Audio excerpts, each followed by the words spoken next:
La fiscalía está ya investigando la terrible golpiza por parte de Juan Fernando Barona, un periodista que ha estado en distintos medios de comunicación y quien hasta ayer trabajó en Noticias Uno. Esta golpiza que le dio a su novia el pasado 15 de octubre y que solamente hasta ayer se revelaron unos videos muy explícitos de esta golpiza.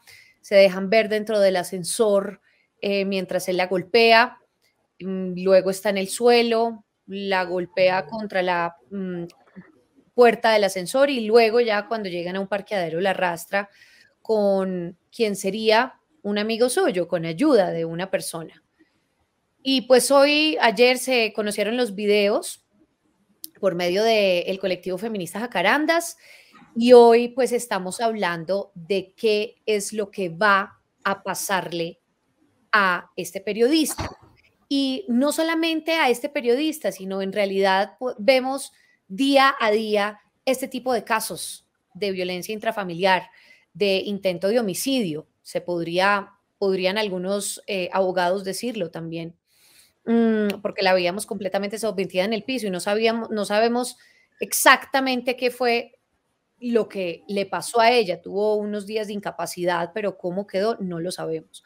Así que hay alguna desinformación, pero por ahora, para hablar de estos posibles escenarios y de la tipificación de los delitos en los que podría incurrir este hombre, pues vamos a hablar con dos penalistas muy reconocidos. El doctor Francisco Bernate, muchísimas gracias por estar acá. Bueno, María Camila, felicitaciones por este magnífico perfil de YouTube que disfruto muchísimo. Felicitaciones por este espacio, además por darnos la oportunidad de presentar lo que yo creo es una problemática que ya está probada, porque como bien lo decías, esta no es la primera vez que sucede y de pronto hay que analizar los escenarios y también enfrentar lo que pueden ser unos desafíos frente a lo que estamos haciendo. Felicitaciones por este espacio, felicitaciones por abrir el debate y un cariño inmenso para quien me acompaña, el doctor Camilo Urbano Cifuentes, uno de los profesores de Derecho Penal más reconocidos de Colombia. Exactamente, y por eso lo saludo hasta ahora, doctor Urbano. Muchísimas gracias también por estar acá. María Camila, gracias por la invitación y pues nada, es un placer estar contigo, tratando un tema tan delicado, una problemática tan difícil como es la violencia intrafamiliar, y todo mi respeto al doctor Francisco Bernate, de los mejores abogados penalistas de Colombia. Doctor Urbano, empiezo con usted y con los delitos que podría enfrentar el procesado. Se dice, se ha planteado el delito de violencia intrafamiliar. Tiene una pena más o menos de 4 a 8 años de prisión. ¿Sí usted cree que aparte de esto, de este delito, se lo podrían imputar, además de este, habría otro tipo de delitos? Bueno, varias cosas, la idea no es colocarnos muy técnicos, pero primero tendríamos que decir que se trata de un delito de violencia, se podría tratar de un presunto delito de violencia intrafamiliar agravado. O sea, la pena no iría de 4 a 8 años, sino que iría de 6 a 14 años. ¿Y por qué es agravado? Porque uno de los agravantes de la violencia tiene que ver con el sujeto pasivo de la conducta, es decir, con la persona que recibe, en este caso, la violencia, que sería una mujer. Y cuando se trata de una mujer, el Código Penal claramente agrava la conducta y la pasa de 6 a 8, de 4 a 8, y pone esos límites de la pena entre 6 y 14 años de prisión. Es un delito bastante grave, por lo menos en términos de pena. Okay. En principio, este es el delito que se puede imputar. Desde luego, estamos hablando en borrador, sin conocer a fondo las investigaciones, sin conocer los antecedentes de violencia, los ciclos de violencia que se pudieron dar en la pareja, sin mirar si realmente se trata de una violencia intrafamiliar o unas lesiones personales. Parecería que se trata más de una violencia intrafamiliar, pero no podemos estar seguros hasta que no se desarrolle la investigación. También por lo que se alcanza a ver, y tengo entendido que hay un primer dictamen de medicina legal que habla de unas incapacidades de creo que máximo 8 días en este caso, descartaría en principio, insisto, hablando en borrador, un tema de una tentativa de feminicidio, que es un delito también mucho más grave, pero pues por lo que sabemos hasta este momento podría ser más un lado de violencia intrafamiliar. Doctor Bernate, ¿cómo lo ve usted? Bueno, yo creo que el doctor Urbano ya lo ha puesto en un punto muy importante. Yo personalmente ya tuve un asunto que fue mediático, donde una pareja de novios pues tuvieron una confrontación terrible y tuvo unas consecuencias terribles. Y yo planteaba lo mismo que el doctor Camilo Urbano, y es en una relación de pareja donde hay un novio y una novia, así no convivan, debería aplicarse la violencia intrafamiliar.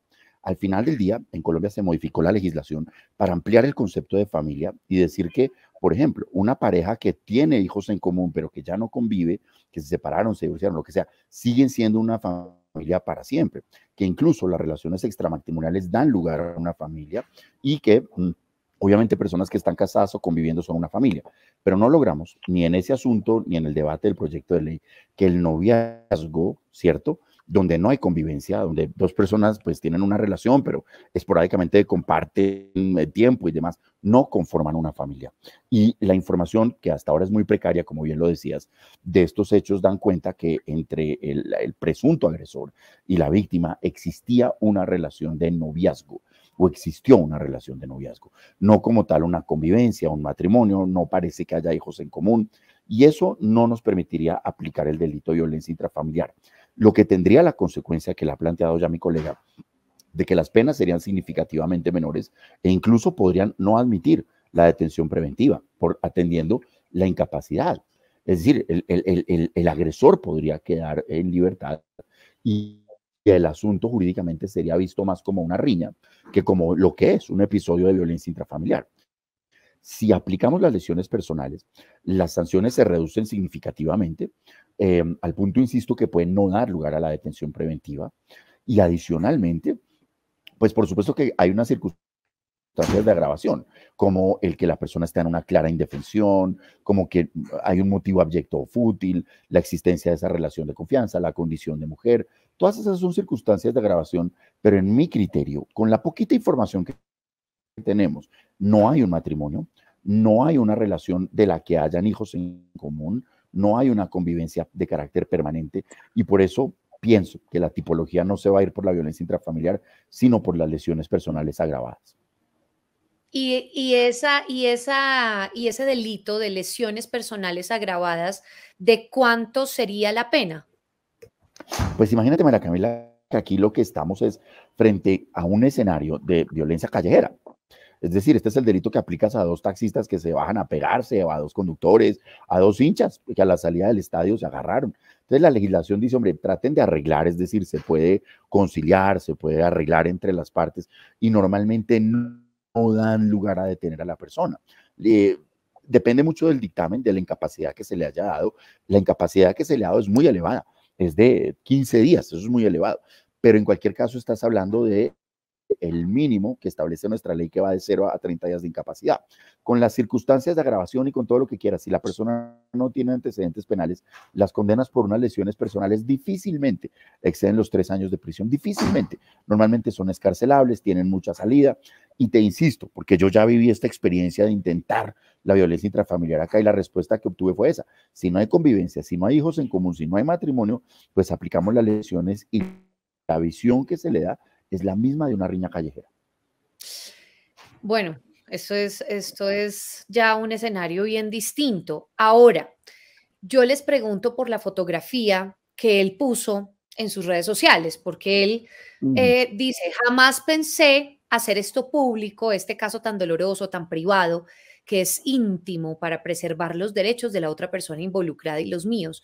Y pone una fotografía de él completamente, pues, aruñado, ¿verdad? Aruñado. Y es probablemente con la intención de que pensemos, ¿no? El público, que él también fue víctima, ¿verdad? Lo que pasa es que no conocemos absolutamente nada de qué pasó antes del episodio del ascensor, pero lo que pasa es que hay una prueba fehaciente y es que él la tiene contra el piso, que él la agarra contra la puerta del ascensor, que la coge contra el cuello y después la arrastra. Entonces, pues ya con eso ya es demasiado evidente y no importa y probablemente, y mucha gente acá viene diciendo como, hombre, obviamente los rasguños son de la persona y de la mujer que se está defendiendo. Entonces, doctor Burbano, hay que pensar sobre esta fotografía. Podría de pronto la fiscalía decir, no, es que también como hubo de pronto violencia de lado y lado, hubo una riña, pues también de pronto no le bajan la pena. ¿Cómo puede ser eso y cómo puede determinar también esta fotografía y cómo puede jugar un papel importante acá? Bueno, dos cosas.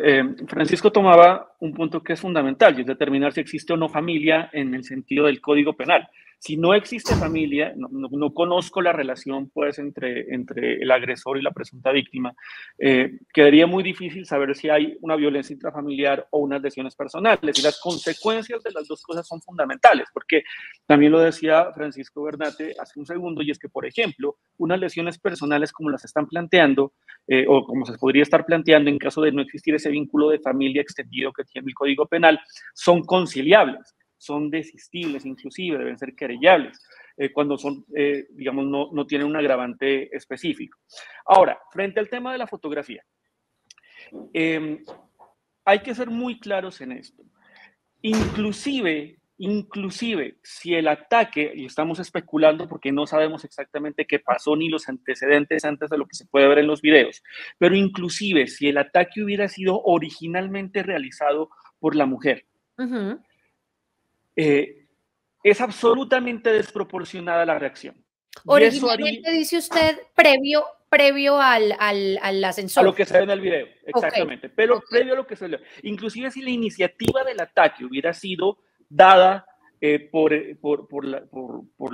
la víctima del video, digamos, por la señorita, por la novia del periodista, inclusive en ese caso habría delito.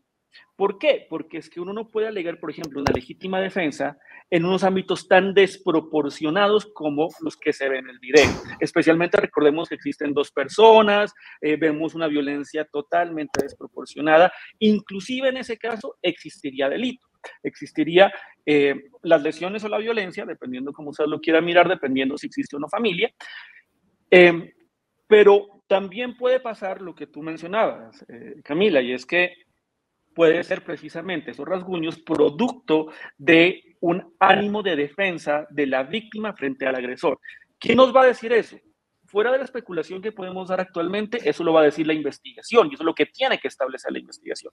Sin embargo, y pese a todo, como yo te digo, pese a lo que haya pasado anteriormente, yo veo la existencia de un delito porque frente a la agresión que fue víctima la mujer en este caso, evidentemente sería desproporcional. Doctor Bernate. Pues sí, yo entiendo que él hace esta publicación como una demostración de un instinto natural de defensa, de justificar lo que de entrada es injustificable. Pero aquí vienen varios puntos para complementar lo que dice muy bien el doctor Cifuentes, que son los siguientes. Primero, no hay una forma en la que podamos plantear que ahí hay una defensa, porque se ve a la persona, a la víctima, a la mujer indefensa, reducida, golpeada, sometida. Además por dos hombres. Sometida por dos individuos, que ese es otro punto, Camila, que cuando quiera lo miramos. ¿Qué pasa con ese otro señor que está ahí, no? Claro. Él también va a tener que... Es el siguiente punto, sí, claro. No, él tiene aquí una responsabilidad también muy importante. Pero bueno, más allá de eso. Si decimos es que la señora era una que metieron al apartamento, pues ahí ya estaba reducida. No hay lugar a ningún tipo de defensa porque ya está totalmente reducida. De manera que eso sí lo vamos a descartar de plano. Pero en segundo lugar, y esto es lo más importante, es que nosotros hoy en día en este tipo de situaciones aplicamos una forma de investigación y de juzgamiento que se llama el enfoque de género, que propende por eliminar todo tipo de prejuicio que haya sobre una mujer. Es decir, ella se lo buscó, ella se lo merece, ella me provocó, ella generó esa situación. Eso es inadmisible. Y la investigación debe encaminarse a tratar a la mujer como una víctima, a evitar cualquier forma de revictimización y a reconocer que hay una situación donde, pues evidentemente es víctima de un acto desmedido, desproporcionado, es decir, desenfrenado por parte de un agresor que, por lo que veo yo, pues cometió el delito de lesiones personales agravadas y ese tipo de argumentos pues no vienen al lugar, que es lo que yo he visto que muchas veces se hace. Y que es seguramente lo que va a pasar, María Camila. Más que alegar una legítima defensa, porque es que no creo que haya un abogado que le compre esa tesis, lo que él va a hacer es seguramente denunciarla a ella también. Y entonces van a investigarla, eso es lo que yo he visto que hacen en la práctica, que es denunciarla a ella también, y entonces se abren dos investigaciones, tendrá que explicar, bueno, en qué contexto ella lo arañó presuntamente y demás, pero cosa aparte su responsabilidad por este ataque desmedido, feroz, desproporcionado y demás. Seguramente eso es lo que va a pasar. No creo que lo vayan a plantear como una legítima defensa, sino como dos hechos. Yo la lesioné, ella me lesionó, pero en el caso de las lesiones de ella, pues tenemos que aplicar el enfoque de género, que entre otras cosas significa asumir que probablemente ese es un acto de defensa de su integridad. Pero en el caso en el que él decida denunciarla y diga, no, es que ella me quería matar, y ella me provocó esto antes, ¿no? Antes de esto, ustedes hablan de una reacción desproporcionada, etcétera.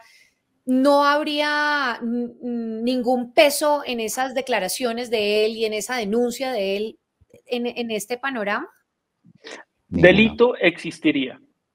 Uno puede justificar un hecho como el que se ve en el video a través de una supuesta legítima defensa, porque no se dan los requisitos propios de la legítima defensa como figura jurídica. Entonces, lo que dice el doctor Bernat es cierto, sí podría plantearlo, pero que eso tenga un impacto real dentro de una teoría de un caso, no sería viable, la verdad. Okay. Ninguno más cuando ya está reducida. Es que si dijeras que no la conozco, es una apartamentera que se metieron armados, era una banda de criminales, perfecto, pero es que ya en el ascensor está reducida. Entonces ya ahí no se justifica. Seguramente lo que va a pasar, María Camila, y es lo que yo he vivido en la práctica, es que aquí ya hay una investigación en curso y lo que él va a hacer es que pidan su investigación. Lo que pasa es que hoy en día se aplica el enfoque de género, donde los jueces van a partir de la base de que aquí hay una agresión y, ojo, el empleo de ese tipo de denuncias puede ser visto como una forma de revictimización. Entonces yo veo que las cartas están muy complicadas. Y antes de hablar de la responsabilidad también del otro personaje que le estaba ayudando, ¿no? Que estaba teniéndole el ascensor mientras el otro le pegaba y la sometía y le ayudó al final a arrastrarla. Antes de hablar de ese personaje, y también me parece que de pronto se dice, ¿no? Que el mismo portero, por ejemplo, pudo haber presenciado eso y no dijo nada, ¿no? Pero antes de hablar de esos escenarios y de estas personas y de la responsabilidad de ellas, quiero hablar sobre el escenario más a corto plazo de él. Él se está devolviendo en un avión. Él estaba en un cubrimiento presidencial precisamente con el presidente Petro. Mandan un comunicado de Noticias 1 diciendo, este señor ya no trabaja con nosotros, nosotros le vamos a pagar el pasaje para que se devuelva a Colombia. Lo mismo desde Presidencia, dicen que lo sacan del cubrimiento presidencial. Yo no sé qué tan legal sea eso, no sé. Pero él viene a Colombia. Cuando llega este personaje a Colombia, ¿qué va a pasar con la víctima? ¿Se le va a proteger? Usualmente ¿qué pasa en este tipo de casos? Porque yo veo que hay muchos casos de violencia intrafamiliar en donde la víctima es completamente desprotegida y está ahí y la persona que casi la mata sabe dónde vive, sabe con quién vive, absolutamente todo de su entorno. Entonces, ¿qué va a pasar? ¿Cuál es el escenario como a corto plazo de este periodista? Bueno, una cosa es lo que debería pasar, digamos, normativamente hablando, y otra cosa es lo que realmente pasa. Y tristemente la diferencia es gigantesca. Lo que debería pasar, y tenemos, digamos, leyes que protegen esto, protocolos de atención, rutas de atención para mujeres, inclusive podemos estar hablando de incentivos para que la mujer pueda cambiar o la víctima de violencia pueda cambiar su sitio de residencia. Todo eso está en ley. Lo cierto es que no se cumple. Lo cierto es que no se está haciendo, no se está protegiendo efectivamente a las víctimas de violencia. Llámese el tipo penal. Con Hillary la semana pasada. Exacto. Entonces, lo cierto es que no. ¿Sí? ¿Qué debería pasar? Debería pasar que con estas pruebas se haya una imputación rápida, dependiendo del delito que se pueda imputar o no. Como insisto, no conozco la relación, si existe una relación de familia entre ellos en el sentido del Código Penal o no. Se tendría que hacer una imputación y eventualmente poder solicitar una medida de aseguramiento si es violencia intrafamiliar, si es lesiones personales, pues esa medida de aseguramiento privativa de la libertad no va a caber, pero caben otras medidas de aseguramiento no privativas de la libertad, como la prohibición de acercarse a los sitios donde está la víctima o tener contacto con la víctima. Eso es lo que debería pasar. ¿Qué puede estar pasando? Que esto se demore mucho y que la víctima siga en riesgo. Eso es lo que lastimosamente pasa en nuestra realidad. Sí, no, total. Lo que dice el doctor Urbano, todo de alguna forma conectado. Y es que si aquí hay familia, es decir, si ellos tuvieron un hijo en común, conviven, están casados, pues sí, hay una red de apoyo que se trabaja a través de las comisarías de familia a la que la víctima podría acudir para solicitar una medida de protección y que ese señor no se vuelva a acercar a ella. Y también la misma Fiscalía General de la Nación puede dar una medida de protección, María Camila, también el mismo fiscal la puede expedir. ¿Y qué es una medida de protección? Ven, estoy en riesgo, si algo pasa, pues me contestan. La verdad es esa. Si yo llamo al CAE, pues me contestan. Eso es una medida de protección.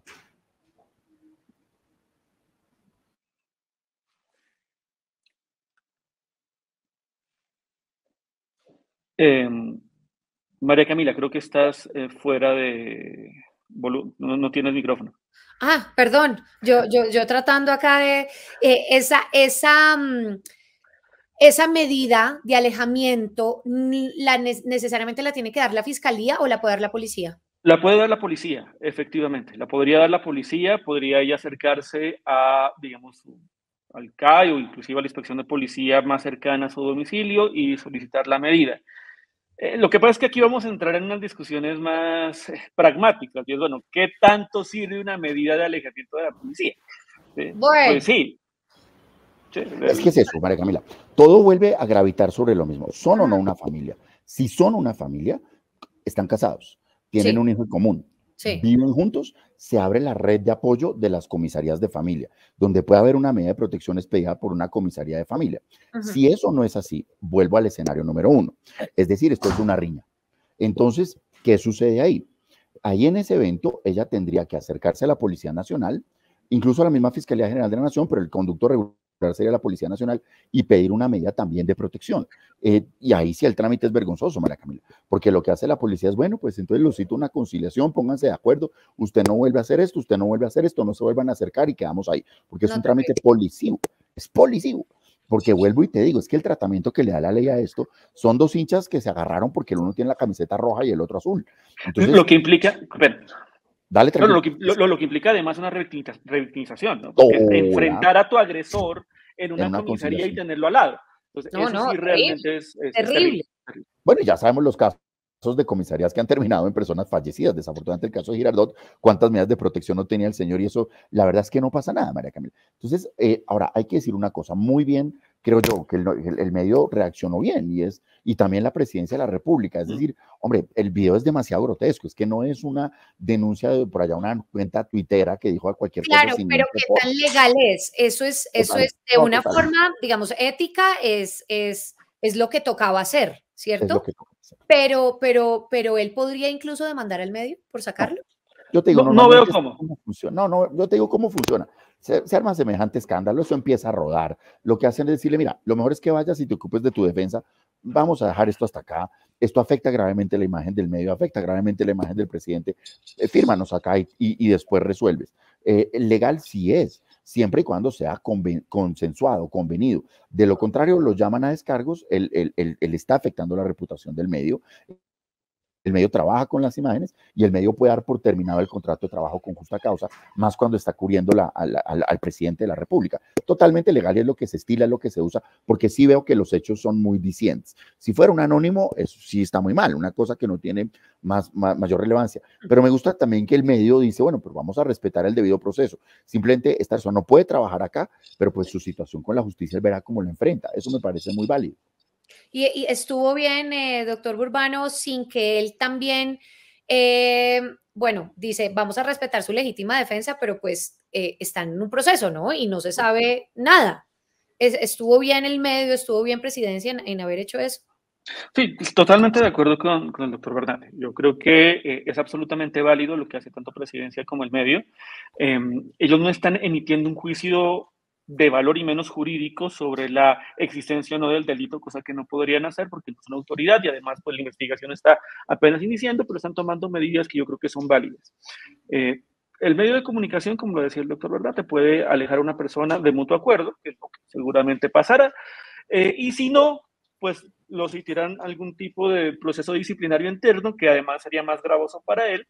Entonces no creo que se llegue a tanto. Y presidencia, pues por los motivos que sean, puede eventualmente apartar una persona, motivos razonablemente fundados en este caso, una persona en el acompañamiento del presidente, porque es una delegación en el extranjero. Entonces yo creo que ahí no hay, digamos, más situación que una correcta, un correcto comportamiento por parte del medio y por parte del presidente.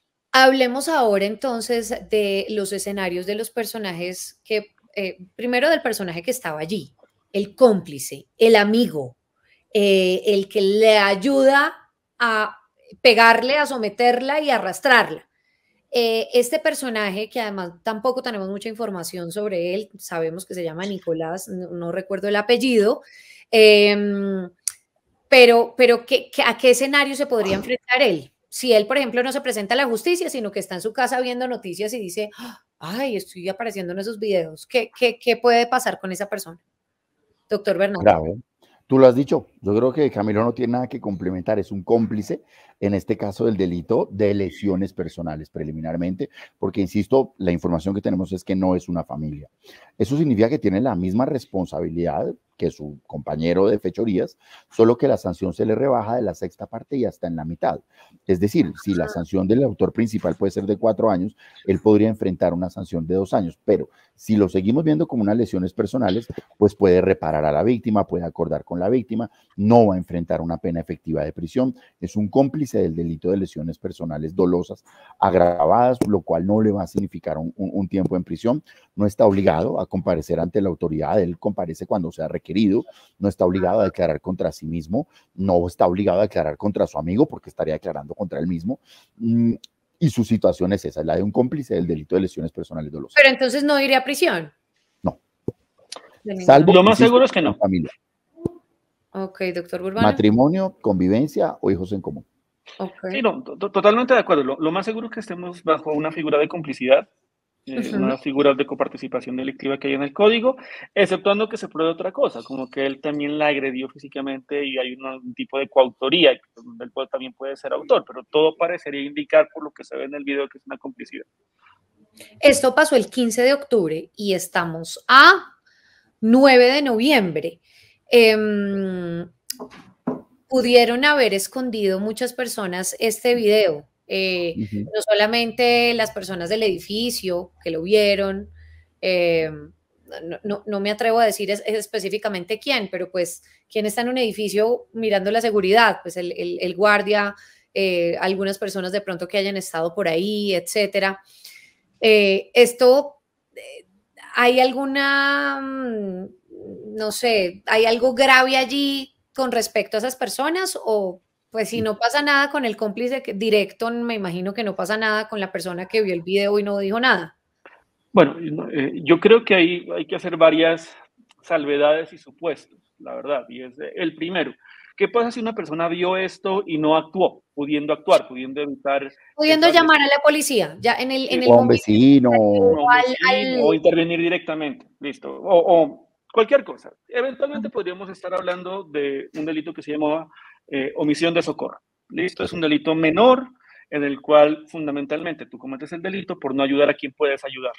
¿Sí? Cuando su vida o integridad esté en riesgo, en términos muy generales. Entonces, digamos, si estaba un guardia de seguridad que vio la situación y no intervino porque no quiso de forma injustificada, podríamos estar hablando de un delito inclusive menor que las propias lesiones, obviamente.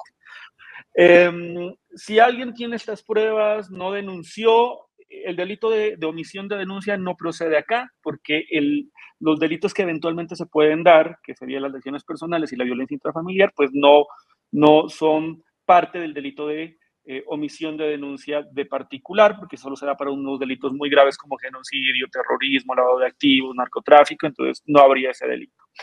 Y si alguien pidió las pruebas, la fiscalía pidió las pruebas y las ocultaron, bueno, estamos hablando de otros delitos ahí, pero pues eso sería simplemente suponer. Ok, y ya por último, ¿por qué no se podría incluir acá, lo hablamos al principio, por qué no se podría tipificar el delito de tentativa de homicidio? Ustedes hablan de la incapacidad, claro, es una incapacidad de 15 días, no estoy segura si de 8 o de 15 días, pero la incapacidad es la que da para eso. Lo que te ubica a ti en uno o en otro no es tanto la incapacidad, porque mira que puede haber tentativas de homicidio sin incapacidad. El tiro Pues apenas si me rozó. La pudo haber, perdón, pero es que la pudo haber ahorcado. La pudo haber ahorcado. Segundos. Lo que tú miras acá es si este acto en concreto es idóneo para matar. Si este acto puede matar a un ser humano. En concreto, no digo que alguien en una riña de estas no pueda morir. La pregunta es, ¿su vida estuvo en peligro? Y si tú contestas que sí, entonces ya no son lesiones, es una tentativa en principio de homicidio, pero si hay este componente de que fueron pareja, ya nos vamos desplazando más bien hacia la tentativa de feminicidio, sería más bien. Sin embargo, el lugar de las agresiones, por más grotescas que lo son, no comprometen órganos vitales, ¿ves? No es que esté asfixiando, no ves que esté ahorcando, no ves que esté estrangulando, que es normalmente las formas idóneas para matar. Por eso creo que no deviene aplicable la tentativa de homicidio. Solamente agregar que en buena hora, gracias a un otrora director de la Selección Colombia de Fútbol, se expidió la ley antibolillo. La ley antibolillo permite que la Fiscalía General de la Investigación actúe de oficio. Que afortunadamente, viendo estos videos, ya el fiscal pueda tomar el caso y decir, lo voy a abrir, así la víctima quiera venir, no venir, yo tengo que hacer una investigación. Ese es un avance que se dio con la ley antibolillo y que aquí ya ves que lo están aplicando, no están esperando a ver si la víctima aparece y de su relato, ya de entrada pueden intervenir. Si lo consideramos violencia intrafamiliar, de hecho, con el relato que ya dio la víctima y con estos videos ya ni siquiera necesitamos oírla. Con las lesiones personales sí necesitaríamos citar la conciliación, que ella asista al juicio. Es decir, es un trámite mucho más dispendioso. Claro, doctor Burbano, ¿iba a complementar con algo? No, totalmente de acuerdo con lo que dice el doctor Francisco. Yo creo que, insisto, estamos en el punto de saber qué tipo de delito es por falta un poco de información y de conocer los antecedentes de la pareja. Y eso va a determinar mucho del futuro del proceso. Mucho del futuro de las medidas que se pueden tomar para favorecer a la víctima, muchas de las medidas que se pueden tomar en contra de la persona investigada. Si en el pasado, por ejemplo, ella tiene alguna prueba de que él también la agredió, ¿eso puede determinar un incremento en la pena, por ejemplo? Depende del delito. En la violencia intrafamiliar, sí. Claro, ok. En las lesiones, vuelvo y te digo, dos hinchas que ya se habían pegado una vez, se volvieron a pegar, todo mal. Pero si es una familia, sí, si esos antecedentes de violencia, claro, sí se tienen en cuenta para demolerse una familiar. Ok. Bueno, pues. Pero todo apunta a que no. Digamos, la muy poquita información que tenemos apunta a que simplemente pues era una pareja sentimental, pero que no se daban unos elementos que son muy fáciles, María Camila, y que nos dicen que es una familia y que no. Familia es lecho, techo y mesa. Claro. Y que definitivamente vemos que ahí pues no había una relación, no sabemos de cuánto tiempo, pero pues simplemente era como un noviazgo. Eso es lo que sabemos por ahora. Muy bien, pues a los dos muchísimas gracias, de los dos penalistas más importantes de Colombia. Francisco Bernate, gracias por haber estado acá y también el doctor Camilo Burbano por haber estado en este canal. Gracias, María Camila, un honor estar acá. Felicitaciones por tu canal. Gracias además por permitirme aprender nuevamente del profesor Burbano y muchas gracias a todas las personas que nos van a ver. María Camila, gracias por la invitación. Saludos a todas las personas que nos están viendo y doctor Bernate, como siempre, un placer estar a su lado. Muchísimas gracias. Vamos a ver qué pasa con este caso. Ojalá pase algo. Gracias. Chao. Hasta luego. Chao, mira.